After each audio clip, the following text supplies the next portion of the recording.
दरम्यान भाजप आणि शिवसेनेच्या महायुती सरकार हे खरंच हिंदुत्वाचं वारसदार आहे का असा सवाल आता विचारलाय विश्व हिंदू परिषदेनं। आणि याला कारण ठरलेलं आहे वक्फ बोर्डाला दिलेली कोट्यवधींची देणगी किंवा निधी।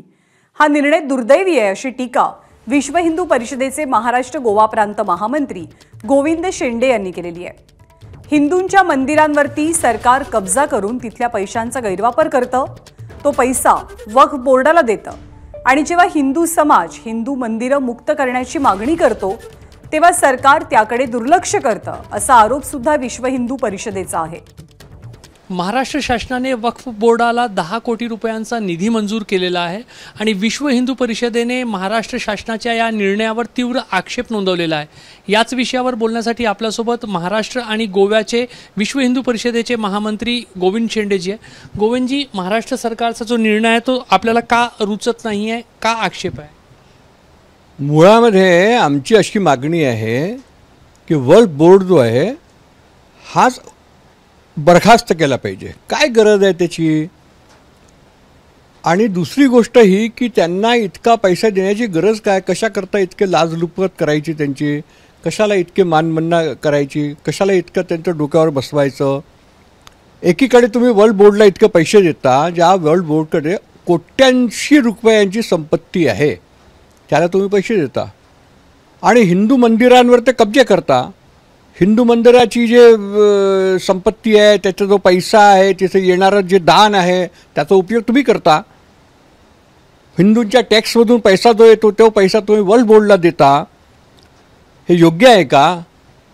सरकारने याच्यावरती गंभीरपणे पुनर्विचार करावा आणि हे जे 10 कोटी रुपये दिले हा आदेश रद्द करावा, हे आमची एकदम स्पष्ट मागणी आहे। सध्या राज्यामध्ये शिवसेना आणि भाजप हे जे स्वतःला हिंदुत्ववादी म्हणवणारे पक्ष आहेत त्यांचा सरकार आहे। मुख्यमंत्री जे आहेत एकनाथ शिंदे ते बाळासाहेब ठाकरे यांचा वारसा सांगतात। मग असं होणं दुर्दैवी आहे की शासकीय दुर्लक्ष होत आहे? काय म्हणणार? एकदम दुर्दैवी आहे, एकदम दुर्दैवी आहे।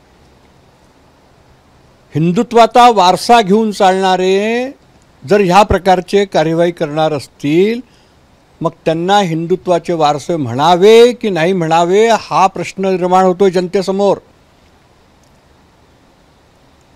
मग ते कोण आहे? आणि शासनच्या हिशोबाने चालत असतं, पण नेतृत्व जो करतो शासनाचं त्यांनी हे गोष्टी ठरवायच्या असतात की काय करायचं आणि काय नाही करायचं। पॉलिसी कोण बनवतो? शासनामध्ये जी सत्तामध्ये जी पक्ष असतो तो योजना बनवत असतो।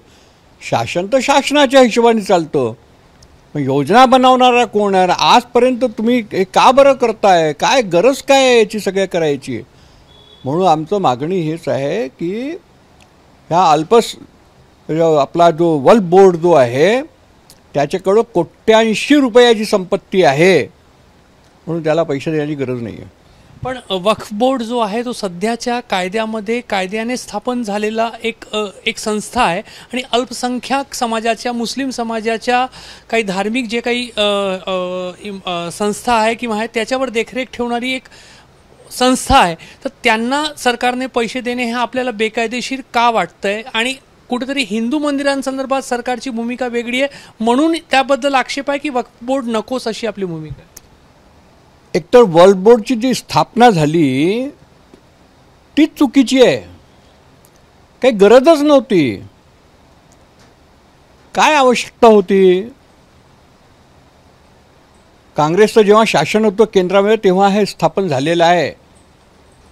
तुष्टीकरणाची नीती आहे, मुसलमानांना कसं खुश करायचं हा त्याच्या मागचा भाग आहे। आणि जे 10 कोटी रुपये आत्ता जे दिले आहे ते पण मुसलमानांना खुश करण्याकरता दिलेले आहेत, बाकी काही त्याचा दुसरा काही संदर्भ नाही आहे त्याचा। हज यात्रेसाठी तुम्ही सबसिडी द्याल, वर्ल्ड बोर्डासाठी तुम्ही पैसे द्याल, त्यांचे जी हुजुरी कराल, कुठपर्यंत सहन करायचं हिंदू समाजाने? हे बंद केलं पाहिजे। विश्व हिंदू परिषद किंवा जे काही इतर हिंदुत्ववादी संघटना आहे गेल्या काही दिवसांपासून मंदिरं जी आहेत ते शासनाच्या नियंत्रणातून मुक्त करण्याची मागणी करत आहे। त्याबद्दल सरकारकडून काही पावलं उचलली गेली आहेत का? किंवा ती पावले तिथे उचलली जात नसताना वक्फ बोर्डाला निधी दिला जात आहे म्हणून जास्त आक्षेप आहे? बरोबर आहे ना। आमच्या मंदिरावर जर तुम्ही कब्जा कराल तिथल्या पैशाचा दुरुपयोग कराल, तिथल्या पैशाचा तुम्ही उपयोग कराल आणि वक्फ बोर्डाला पैसे द्याल. आम्ही म्हणतो की मंदिरं तुम्ही मुक्त करा सरकारी नियंत्रणातून. सरकारचं काम आहे का मंदिर चालवणं? सरकार मंदिराचे भक्त चालवतील, त्यांचा ट्रस्ट निर्माण करा, तो ट्रस्ट मंदिर चालवेल, तो ट्रस्ट सगळा त्याचा हिशोब करेल.